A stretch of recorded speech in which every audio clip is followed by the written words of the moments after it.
It is the day after a mid-October cold front. The winds have swung to the south, promising warmer temperatures to come, but for now the day is still cool and hopes run high for daylight activity.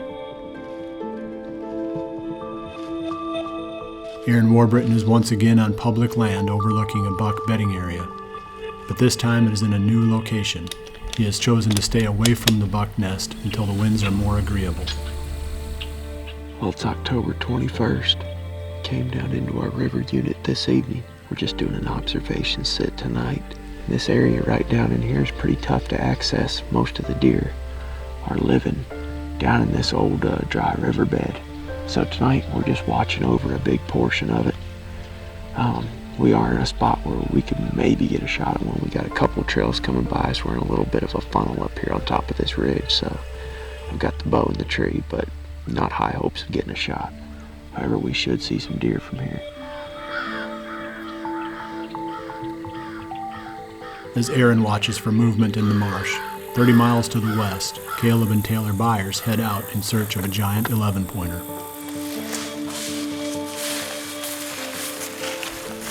It's October 21st today, and we're on a farm where we came in and we put a poor man's plot in, and it looks like the ryegrass came in really well. There's a lot of traffic coming through here, and it's mid-50s today, so it's definitely cool enough that we could get a mature buck up on his feet in plenty of time to shoot. There's an 11-point in here with a little kicker that I'd really like to see tonight and maybe get an opportunity at. There's a nice scrape at about 25 yards, so that would give me the perfect shot. So we're gonna finish getting set up, and hopefully we can get another deer on the ground.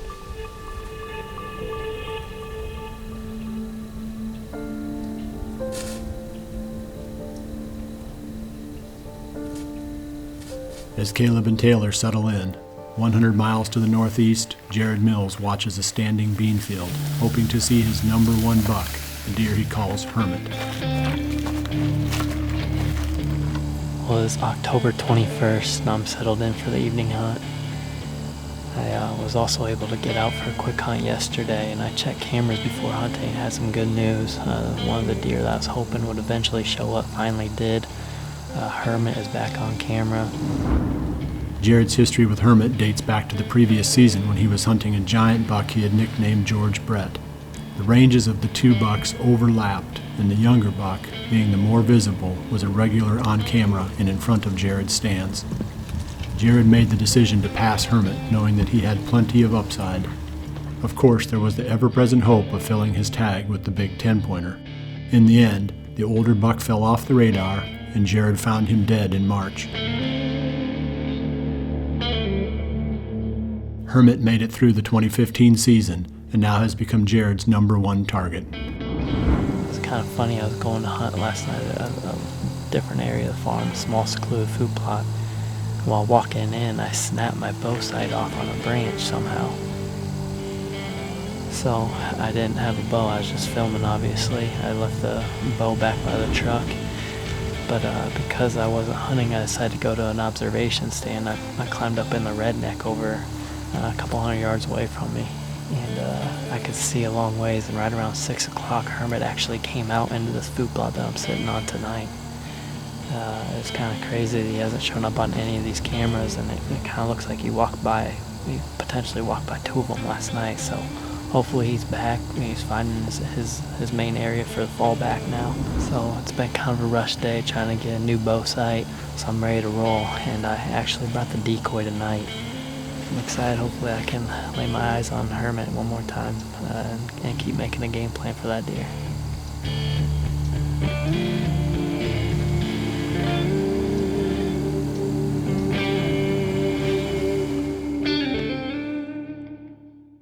Taylor and Caleb planted Frigid Forage Autumn Quick Plot in combination with cereal ryegrass to create this poor man's plot. This seed blend is perfect for spots such as this that receive limited sunlight. Prior to the season, Jared sets up several muddy Pro-Cam 12s in hopes of capturing video of Hermit. In mid-October, the giant buck finally begins to show up, and the many photos Jared gets of the deer helped him to form a plan. A reliable trail camera is one of the most important tools we use when patterning the deer we hunt. My boot of choice for whitetail hunting is the Cabela's 5mm Accelerator rubber boot. It's completely waterproof and has an overbuilt sole for hiking through rough terrain. The neoprene top makes for better range of motion, resulting in longer, more comfortable days in the field. When hanging and hunting on public land, we never head to the woods without our Muddy Pro climbing sticks. They attach easily to the back of the stand, the rope cam system makes for a silent setup, and you can get up a tree very quick and quiet with these sticks.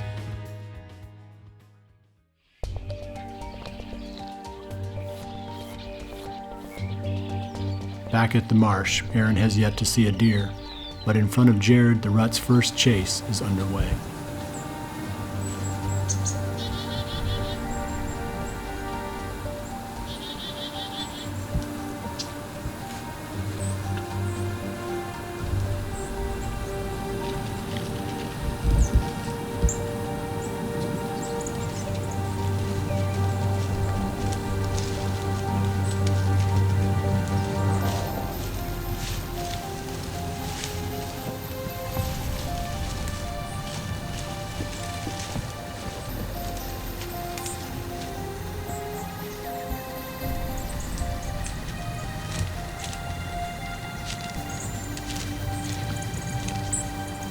Action's starting to pick up a little bit. I've had a couple of solid 3-year-olds. One came right by the decoy, just panting like crazy.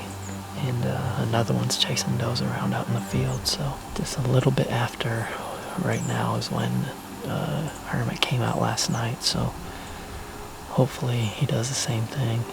Like I said earlier, it's a big field. So I'm assuming if he does come out, I'm going to have to try to find some way to get him over here, whether that's grunt call or I do have the rattling antlers tied to the pull-up rope, so they're down on the ground right now.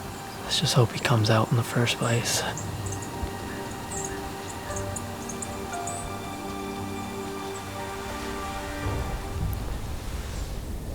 As the sun dips below the horizon, the activity picks up for the Byers, but from an unexpected direction.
That is the craziest thing I've ever done in a tree.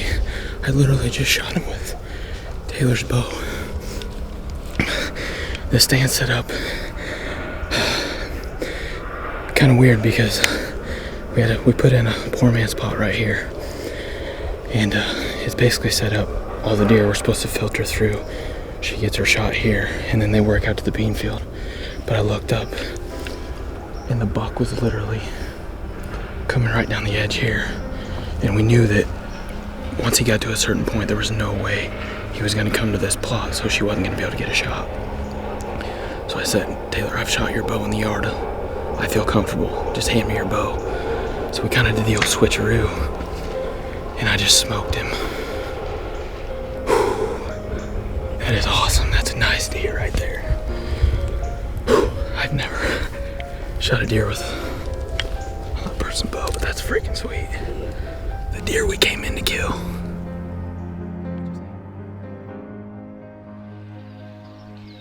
As the Byers ride an adrenaline high, Aaron enjoys one of his own. Nothing could have prepared him for what steps out on the other side of the marsh. Oh my. What the heck is it? He's a big non-typical looking weird thing. He's crazy. Hang on. I'm filming right now. I don't know what in the world this thing is. I think he's a mature buck though.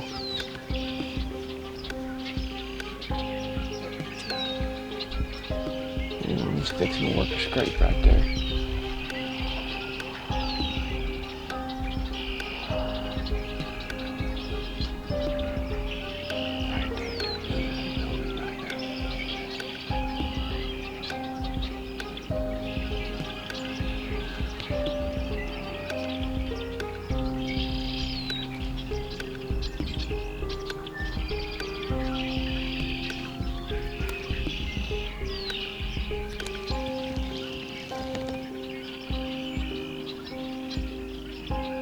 Ended up seeing a really good buck come out just across from us.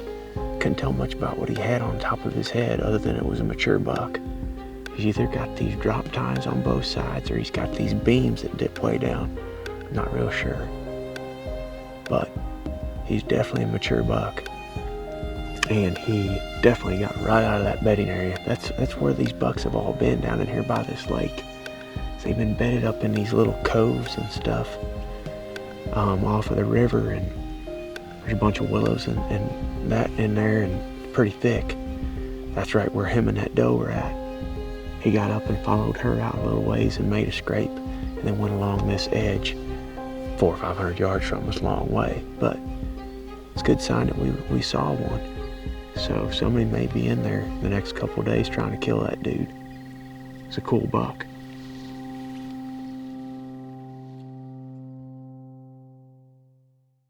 Realtree's extra pattern kept Caleb and Taylor hidden as they pulled off the nearly impossible task of switching both the bow and the video camera in the tree with this great buck and 2 does at close range. Low light accuracy requires a sight with bright pins. Fuse sights have some of the brightest pins on the market, making it possible to take shots right up to the end of legal shooting time with total confidence. I've been in a number of hunting camps over the years, and hunters rarely argue over which bow or arrow is the best. But it can get pretty heated when the subject of broadheads comes up. Bow hunters have strongly held opinions about what is the most important on this critical part of the equipment puzzle. At Midwest Whitetail, we've been shooting rocket broadheads for as long as we have been in business. Hoyt makes great bows for women and youth. As you can see from Taylor and Caleb's hunt, men can also shoot these bows accurately. For many companies, youth and women's bows are an afterthought, but not at Hoyt. They put just as much energy into producing great youth and women's bows as they do in producing their other models.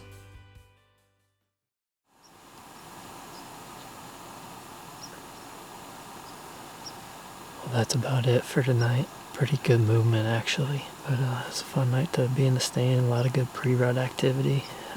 There's actually one point where I could hear a pretty good battle going on inside the timber, and I'll be back after Hermit probably within the next week. We are heading down south to Mike's farm for the rest of the weekend, and hopefully we can have some good hunting down there as well.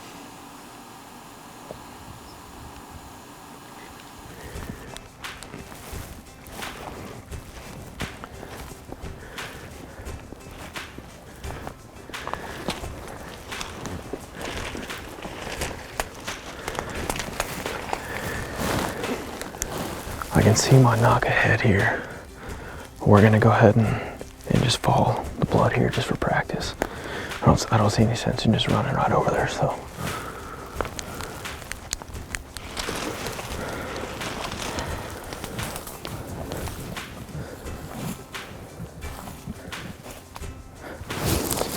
He's right there. Yes. Whew. Look at the mass on this dude. He is a stud.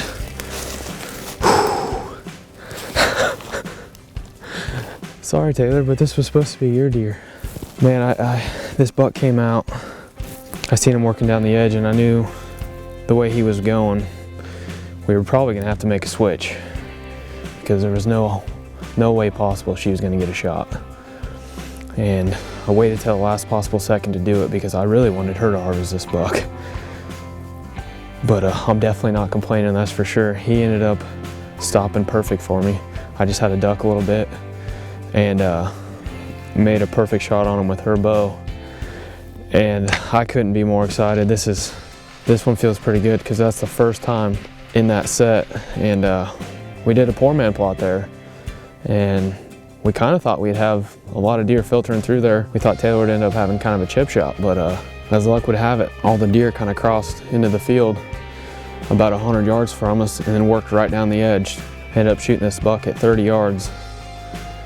And we are on a roll. Taylor shot a buck on Tuesday, and this is now Friday, and we got another big buck on the ground, so wow, that's all I can say is wow.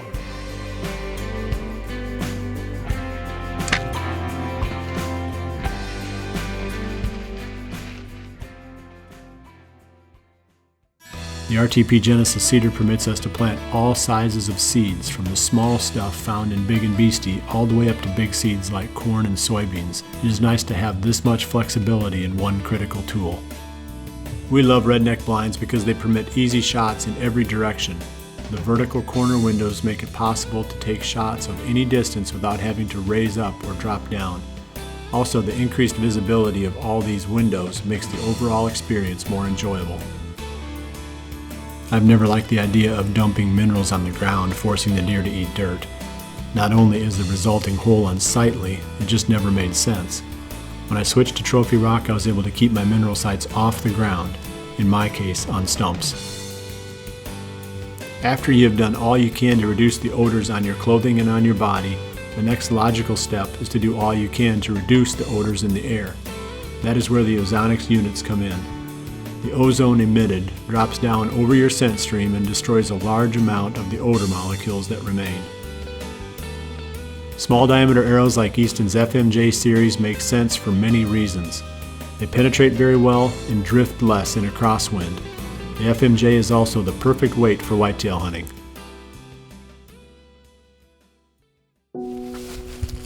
Look at the mass on this dude. He is a stud. October has been uncommonly good to us. The Byers tagged their second buck in just 3 days, and Aaron's strategy of hunting buck bedding areas on public land is paying off with daily encounters. With Lefty in the freezer, my attention turns to another great buck, one I have been getting on my trail cameras during daylight hours, a long Tine 10-pointer I've nicknamed Skinny. Cautiously, I begin picking away at the fringes of his range. We don't get a lot of deer movement, it seems like, on these really still days. I mean, we've killed deer like that before, so it's not like it's impossible, but the trend is that would not be good hunting conditions here. This is on the fringe of what we know to be, or what we hope to be, Skinny's range. This is my next target buck now. With Lefty out of the picture, there's an awful lot of season left, and I don't want to be sitting in my office during the rut. I'd rather be hunting, and the only deer on the farm that I know of that would be worth giving up hunting the rut is this buck we're calling Skinny.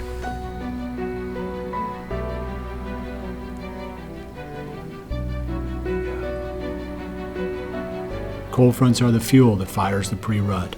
Nothing arouses October bucks more than plummeting mercury. Yet we all know this is still just a preview. The real action is yet to come as we continue chasing November.